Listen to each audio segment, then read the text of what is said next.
Se você pensa no Aerosmith hoje, pensa em uma das maiores bandas da história do rock. Mas lá no começo, a coisa foi bem diferente. Eles eram só mais um grupo tentando sobreviver em meio a tantas outras bandas, tocando em bares, sem grana, sem prestígio. E a música que mudou tudo, a primeira que realmente abriu as portas para eles, foi Dream On. E hoje eu vou te contar como essa canção nasceu, quase morreu esquecida e acabou virando aí um hino definitivo de superação. E se você ainda não me conhece, o meu nome é Jonathan e aqui no canal eu conto histórias, curiosidades e muito mais. Seja muito bem-vindo ou bem-vinda ao Visão Rock.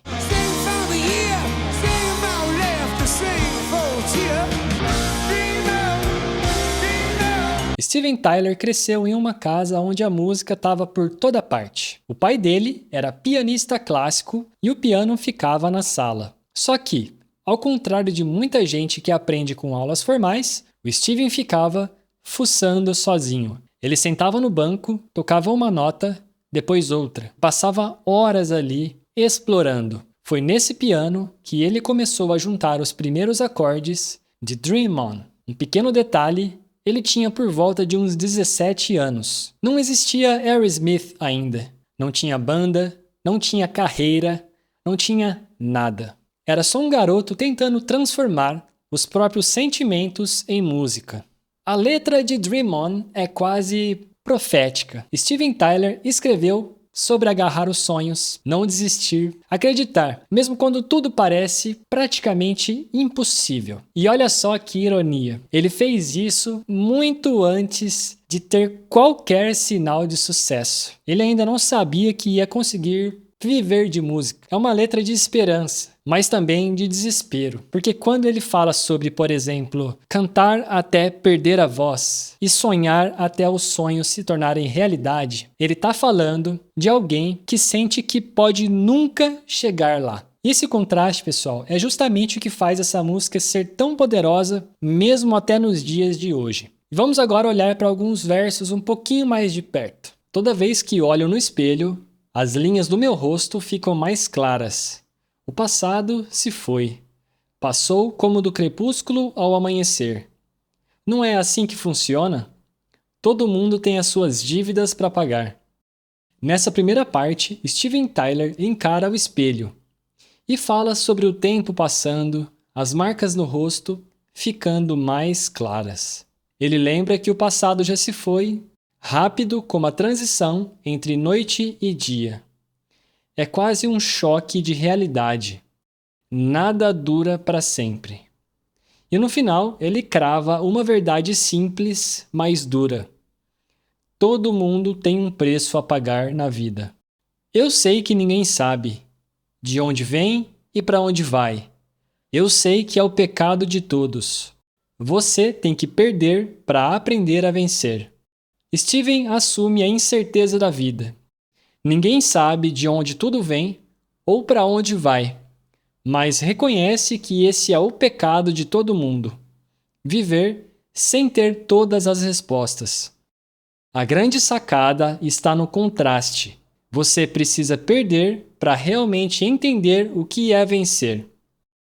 É quase uma filosofia embutida numa canção de rock, simples, mas universal. Metade da minha vida está nas páginas de livros. Vivi e aprendi com tolos e sábios. Você sabe que é verdade. Tudo volta para você. Aqui, ele reflete sobre o quanto da própria vida foi moldada por histórias já escritas, por aquilo que aprendeu nos livros. Mas não só dos livros. Também tirou lições tanto de sábios quanto de tolos. É um reconhecimento de que cada experiência, boa ou ruim, deixa uma marca. E no fim, tudo que você joga para o mundo, de algum jeito, sempre volta para você. Cante comigo, cante por este ano. Cante pelas risadas e cante pelas lágrimas. Cante comigo, mesmo que seja só por hoje. Talvez amanhã o bom Deus venha te levar. No refrão, Steven Tyler convida todo mundo para cantar junto. Pelas alegrias, pelas dores, por cada momento vivido. É um chamado à união, como se ele dissesse: não importa se for só por hoje, aproveita enquanto dá. Existe também uma sombra de imortalidade, quando ele fala que amanhã Deus pode levar a gente embora. No fundo, é um lembrete para viver intensamente o presente, porque nada é garantido. Continue sonhando. Sonhe até que os seus sonhos se tornem realidade. Continue sonhando. E sonhe até que seus sonhos se tornem realidade. Esse é o clímax da música, onde Steven Tyler repete como um mantra: continue sonhando. A repetição é quase hipnótica, como se fosse um grito de resistência. Ele insiste: sonhe até ver os seus sonhos virarem realidade. É a parte que transforma a música de uma reflexão pessoal em um hino universal de perseverança. É como se ele estivesse falando com qualquer pessoa que já sentiu que o mundo estava contra, sabe? E quando a gente ouve, dá para sentir que ele está realmente dando um recado. É bem forte, é quase como um mantra da vida. E o mais louco, olhando hoje, percebe-se que ele estava praticamente prevendo a sua própria trajetória no Aerosmith. Pouco tempo depois, Steven conheceu Joe Perry e os outros caras. Assim nasceu o Aerosmith. Eles começaram a ensaiar, a tocar em barzinho, a pegar qualquer oportunidade. Mas obviamente que não era fácil. O cenário musical dos anos 70 estava cheio, estava recheado de bandas cheias de talento e tentando a mesma coisa. E o Aerosmith ainda não tinha uma identidade formada, digamos assim. Muita gente via eles apenas como mais um clone banal dos Stones. Mesmo assim, Steven guardava ali aquela música que tinha feito anos antes. Dream On era especial. Ele sabia que ela era diferente.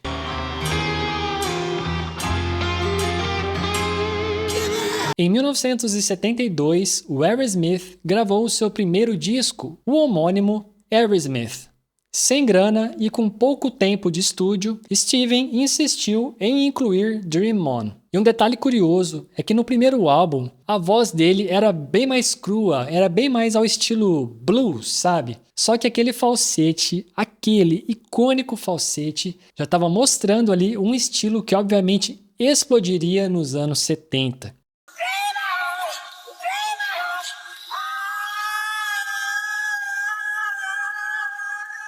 É um Tyler ainda em construção, mas com um charme bruto que já marcava a história. Quando o álbum saiu, em 1973, a gravadora lançou Dream On como single. E sabe o que aconteceu?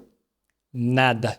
Não tocou nas rádios, não entrou nas paradas, foi praticamente ignorada. Imagina a frustração da banda. Você coloca a música mais pessoal, mais importante e ninguém liga. Eles até conseguiram alguns fãs locais em Boston, mas nada nacional. E por um tempo, Dream On só parecia ser uma bela música escondida no primeiro disco. 2 anos depois, em 1975, a gravadora decidiu relançar a música como single. E aí aconteceu a mágica. Dream On começou a tocar nas rádios de rock FM. Dessa vez, o público abraçou, chegou ao top 10 da Billboard e, de repente, o Aerosmith deixou de ser finalmente uma banda local. Agora, eles eram uma das grandes apostas do rock americano. Esse relançamento realmente salvou o Aerosmith. Se não fosse isso, talvez eles nunca tivessem sobrevivido para chegar em discos como Toys in the Attic ou Rocks. O mais louco é pensar no significado da letra. Porque assim, Dream On fala justamente sobre acreditar quando ninguém acredita em você.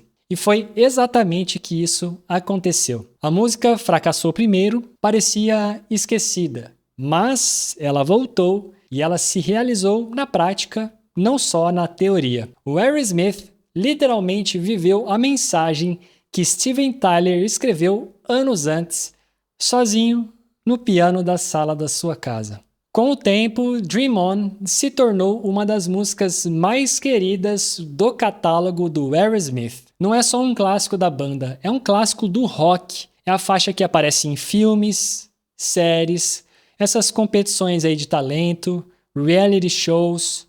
E nos shows é sempre um momento assim bem especial. Muita gente que talvez nem seja tão fã da banda conhece essa música e obviamente se emociona. É aquela música que fala com qualquer pessoa que já sonhou alto ou sentiu realmente que o mundo joga contra.